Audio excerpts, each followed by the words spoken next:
Hello everybody, and welcome back to a different playthrough. In honor of the Subnautica 2 trailer being released recently, I've decided that I'm going to go back and play through the original Subnautica game.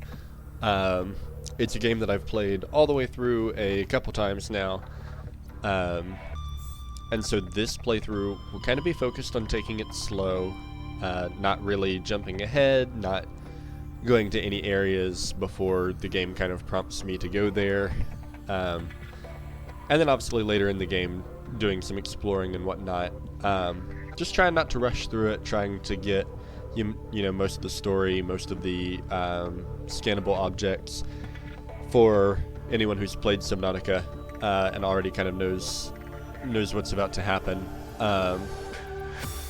Will be not going to places before the radio prompts us to go there. So no jumping ahead to life pods. Obviously if I stumble across one accidentally, then I can't really help that. But no jumping ahead intentionally to life pods, no jumping ahead intentionally to any of the other special sites in the game. So I'll just be focused on kind of playing it through and getting that story from it.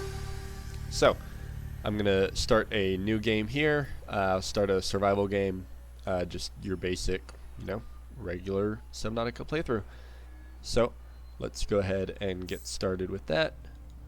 Get the Altera loading screen, and then we'll jump into it here.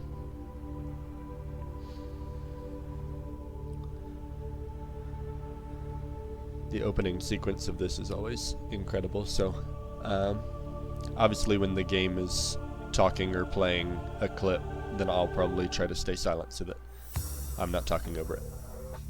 Here we go. Press any button to continue. Attention. Hull failure imminent. All personnel abandon ship.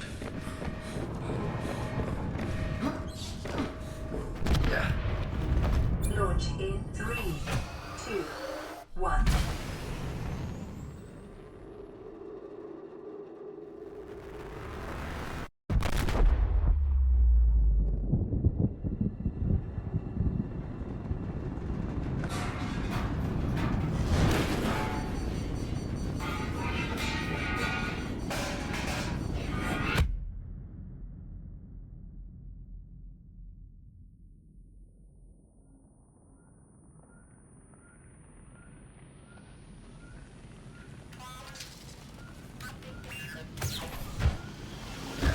Here we are at the beginning of a brand new Subnautica playthrough in our crashed life pod, having to put out the fire. Thankfully the handy fire extinguisher, which also less handily almost killed us.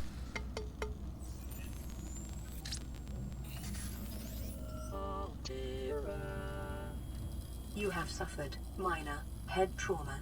This is considered an optimal outcome.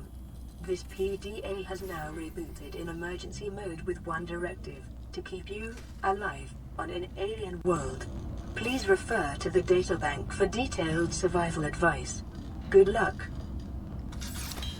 As you saw there, I'll probably be accidentally hitting the pause menu there, because the pause menu is bound to the escape key, which, if you've watched any of my other videos, you know that I'm mostly a Terraria player, where escape is the inventory.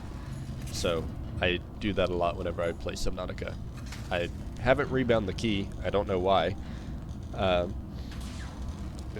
guess just because it doesn't make sense to go anywhere besides escape.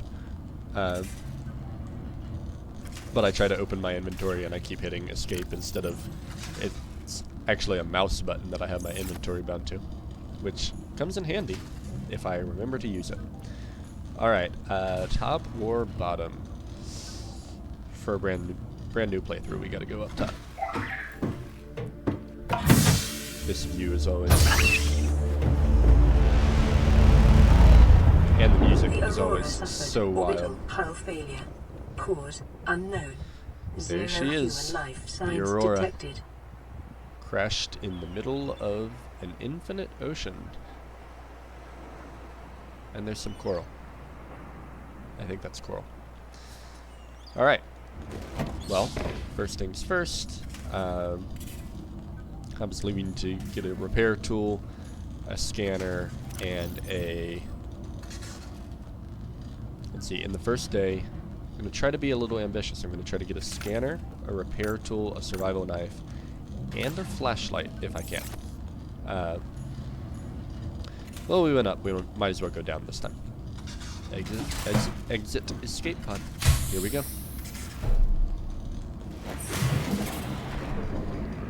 Alright, and here we are in the watery world of Subnautica. All of these fish are important. I'll be coming back to them pretty soon. For the time being, all I'm looking for is useful stuff. The game prompts you to break limestone, gives you copper. Is an essential component of all powered equipment. Your probability of survival has just increased to unlikely, but plausible. Unlikely, but plausible.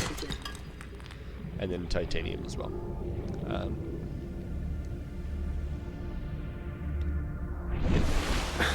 So, trying to grab some of that. We will need 2 batteries.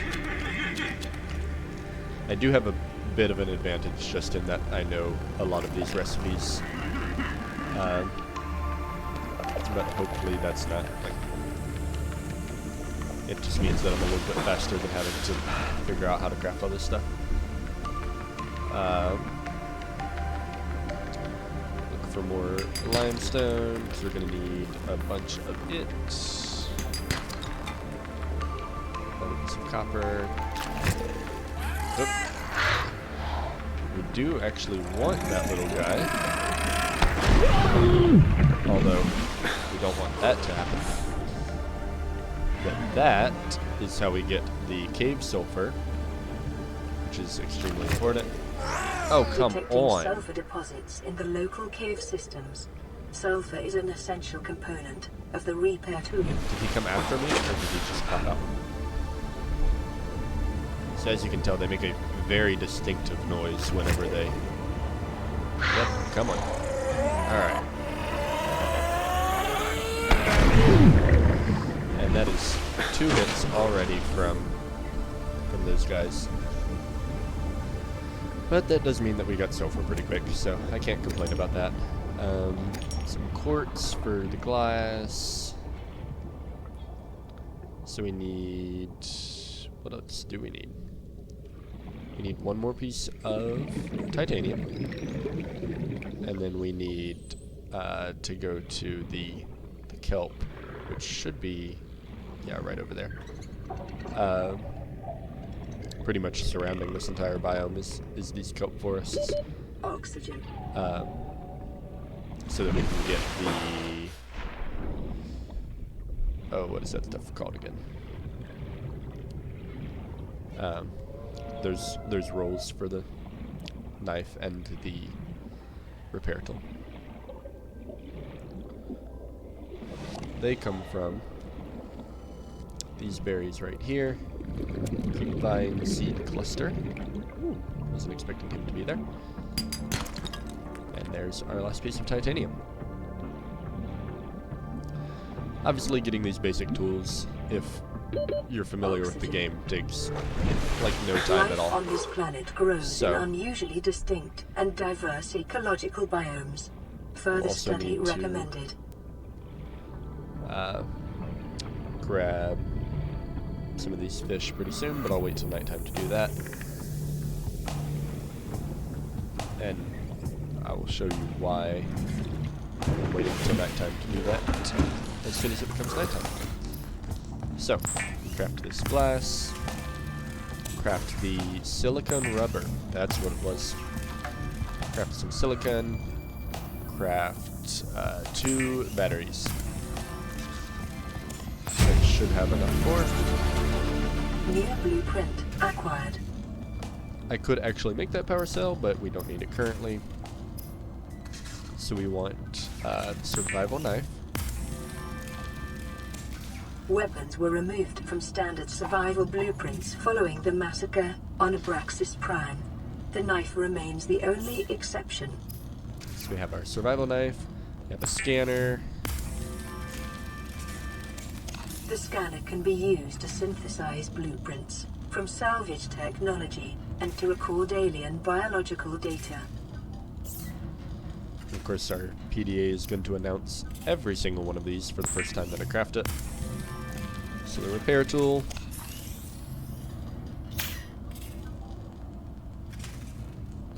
Well, I guess the repair tool does not get an announcement. Of course, right after I say that is the time that it decides not to announce the tools. And then the flashlight.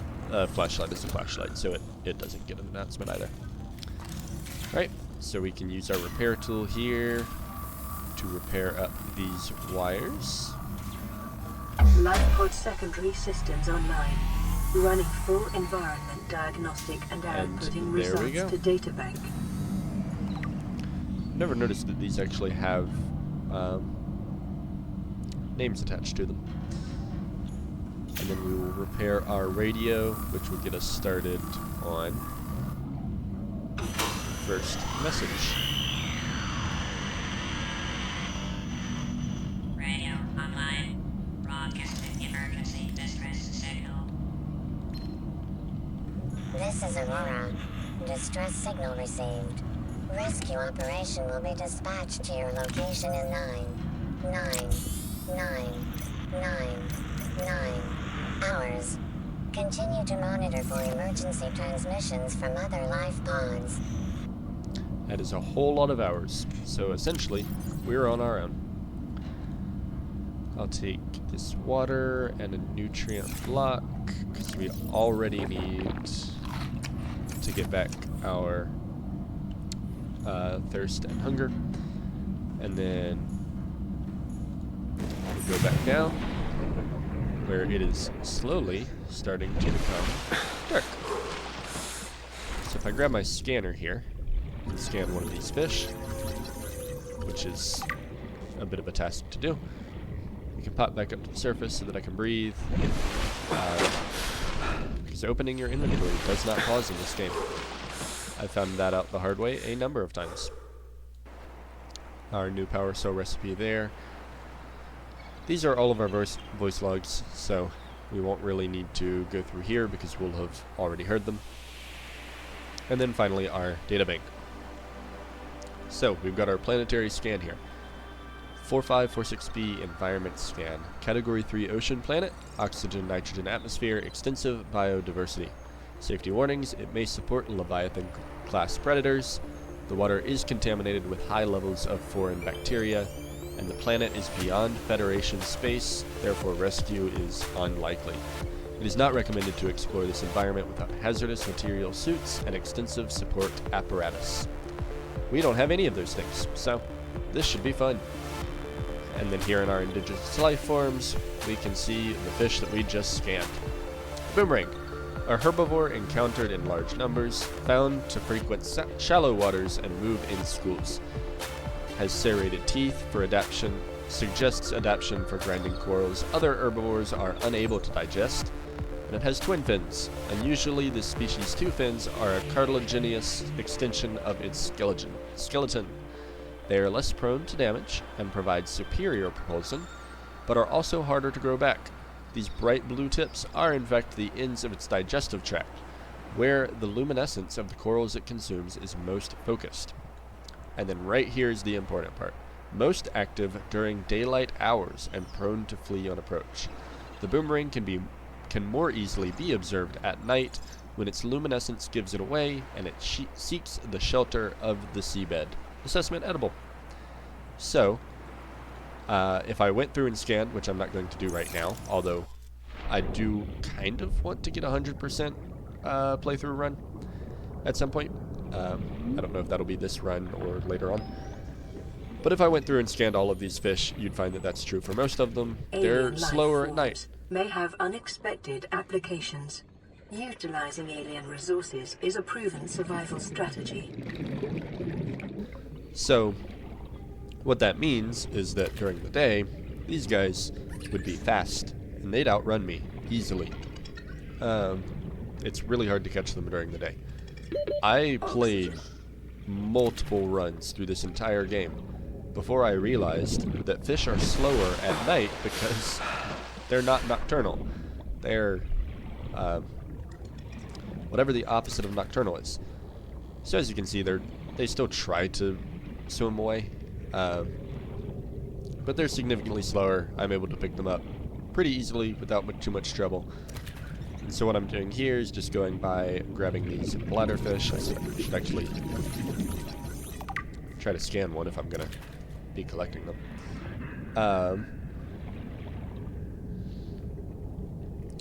And some of these boomerangs, because the bladderfish, as you'll see here when I read through that scan, they're good for water, and the boomerangs are good for food. And so those are both good sources of a food and water supply that's a little bit more lasting than those 2 nutrient blocks and 2 waters that we've already burned through. So, grab another boomerang or 2, and then I'll go back to the life pod. Grab those 2. And then up I go. So we're going to hop in here, and let's go ahead and read that scan. Got the bladderfish. This unusual herbivore appears to be mostly defenseless and bears little resemblance to the other life forms around it. Also, these diagrams are awesome. Semi-permeable bladder. This bladderfish is able to filter air and seawater into its body cavity through a unique membrane which surrounds its spine like a bladder. This allows it to remove and consume organic particulate caught on the way and adjust its buoyancy. Open-ended vascular tubing can be angled and contracted to pump out water and achieve low-velocity guided propulsion. Largely oblivious to threats and practically immobile at night, its only identified defense mechanism is that it's composed almost entirely of water, air, and cartilage. Assessment edible.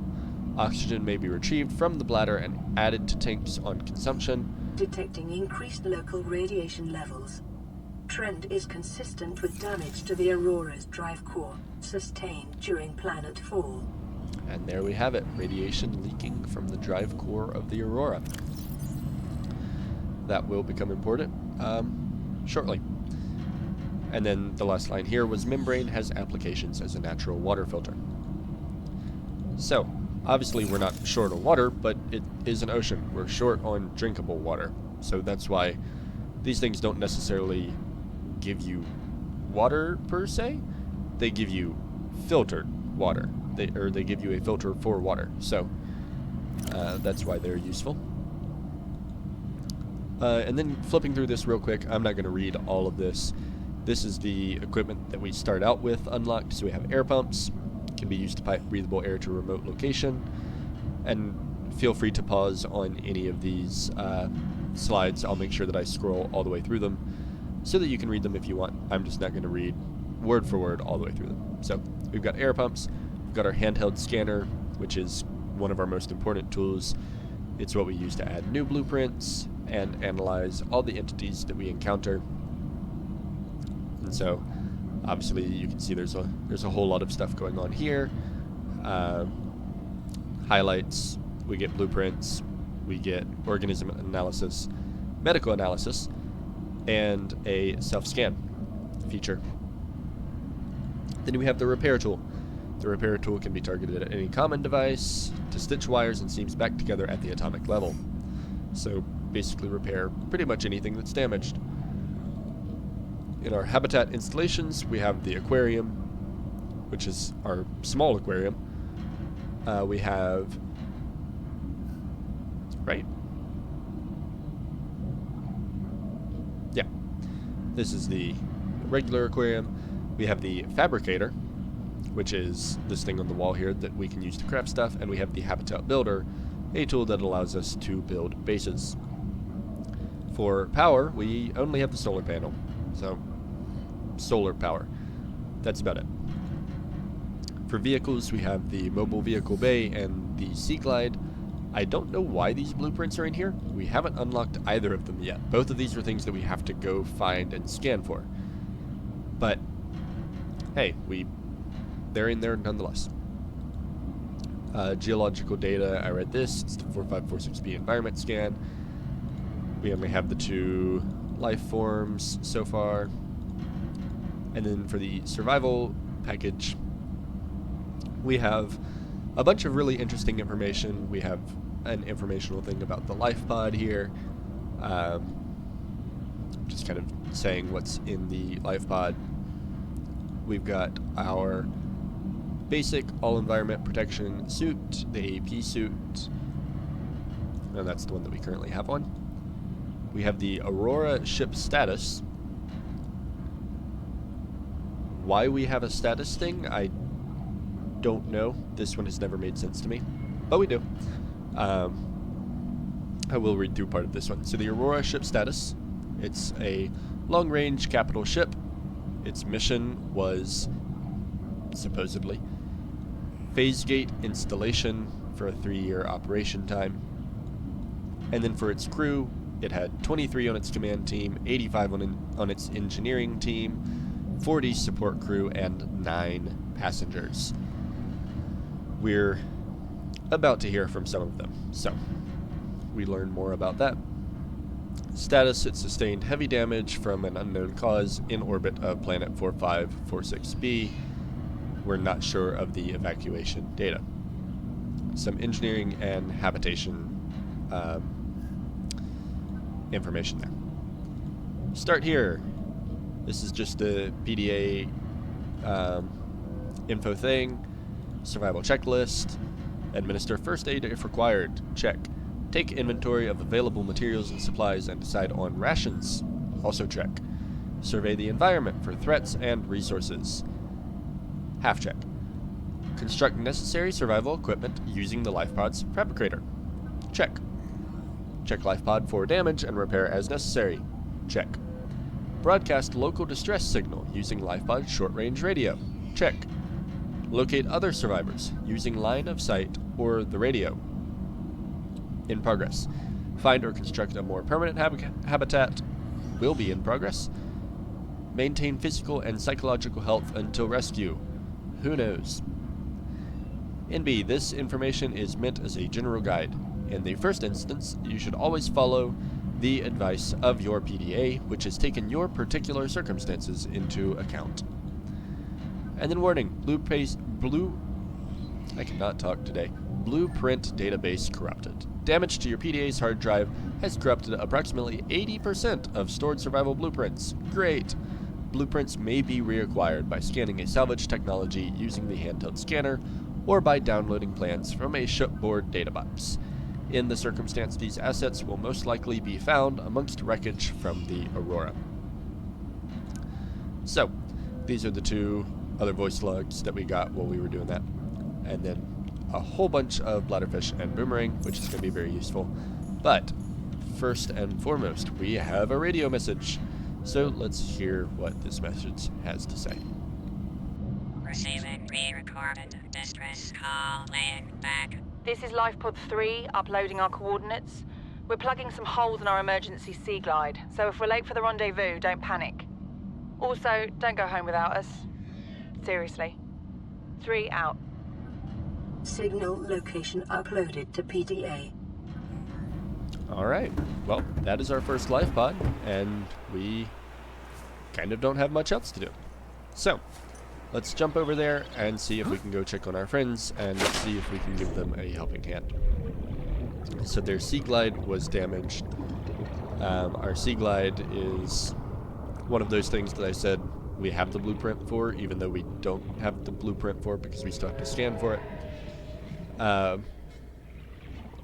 It's essentially a little cart thingy that can help you move quicker and easier through the water. As you can tell, it's very slow going without it. Thankfully, this is a fairly short swim. So, most of the time, if I'm making journeys like this, I'm probably just going to cut them out. But for this first one, I feel like it makes the most sense to just ride it on the whole way, you know, explore some new environments. Obviously, I won't cut out any exploration type stuff if I'm getting through new environments, which currently I am. I'll just cut it out if it's a path that I've gone a few times before and, you know, it takes a while. And here we go. Golly. Okay, of course. So, Life Pod 3 is not in good condition. Looks like we may have our culprit, considering I also got attacked as soon as I went near him. Let's equip our knife here, because you can't actually use the knife to attack these things, but we're going to duck right inside.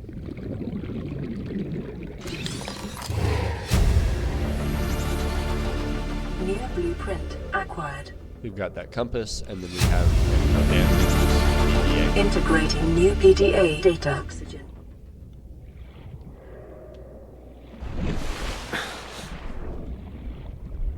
I am going to listen to that PDA. I'm going to swim a little bit out of the range of this fellow first. If I can swim out of the range of this fellow. Has he stopped following me? I believe so. Ah. That's definitely a place. We won't go there quite yet. I didn't realize that life pod was so close. Alright, let's listen to that abandoned PDA that we picked up from the wreckage of our shipmates there. That should be in our data bank here. Data downloads. Aurora Survivors, Life Pod 3 crew log. And these are actually voice acted out, so I'm going to hit play on this and we'll listen to it. You really think it'll carry two of us? Your regular Sea Glide tows a mass of 80 kilograms at over 30 kilometers an hour. The power cell rigged to this one should double that. You think there's something out there that's faster? Oh, sure. And that's assuming it doesn't overload 3 meters from the life pod. You're calm about this. I'm seeing the engineering problem. If I stop seeing the maths, I'll be terrified. And there we have it. The voice log of the first of many life pods that we're going to check in on throughout the course of this game.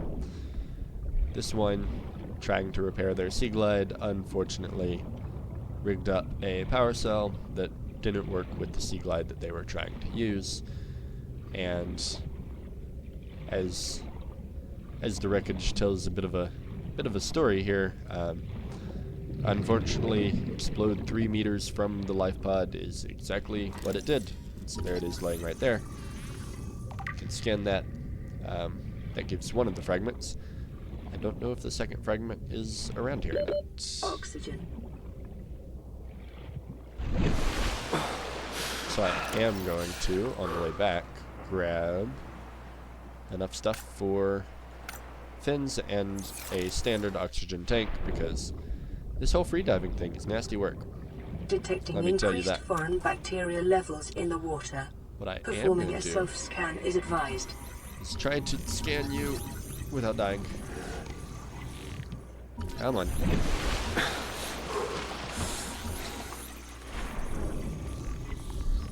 There we go.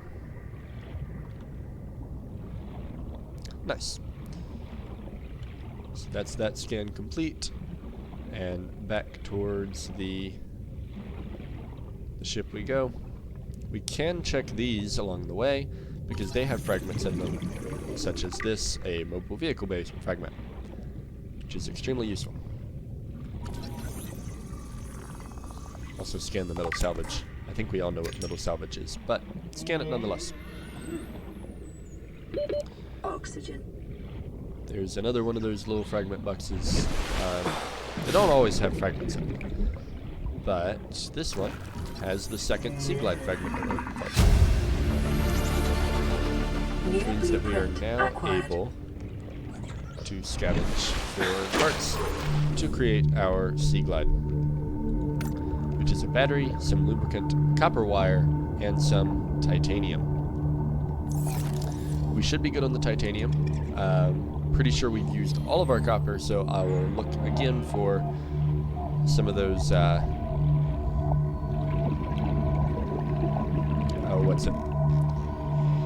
some of those limestone chunks, because that will give us, we need 3, we need, Oxygen. gotta go up for air, again. We need 2 for that copper wire and 1 for the battery. I should probably explain, even though I know the recipes, I should probably explain the recipes as I craft them. We've got these limestone chunks here, limestone outcrops, which have the chance, like I said, to give either copper or titanium. What we're wanting is copper. Copper wire is something that you can craft out of 2 copper. The battery is crafted out of 1 copper and those acid mushrooms, which I also forgot to scan. I'm not great at scanning everything in this game. So let's go ahead and give that a scan. That's why you saw back there I did actually pick up a couple more acid mushrooms, so we're good on that.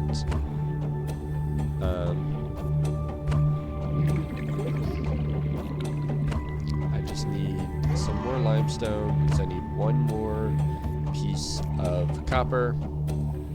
So I got 2 out of the 3. Just need that 3rd. That was titanium. Oxygen. Up I go.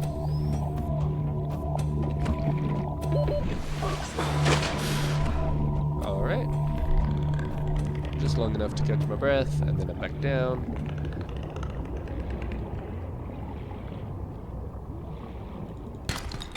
And there we are. That should be everything we need for all of the assorted items that I'm trying to grab here. And then that'll call it for this episode, probably. Unless we get any other, interesting messages while crafting. Kind of just an intro to the series. And I mean, this will be about how it goes. Hopefully, further along we get in the game, the more I'll get done each episode. But Lubricant just is being essential able in construction to, of vehicles and power plants. and then when I stop getting interrupted by her so often, that would be great. So I'll craft all this stuff up. Get my standard O2 tank, my fins, and my sea glide. The compass is also great. So there's New our blueprint acquired.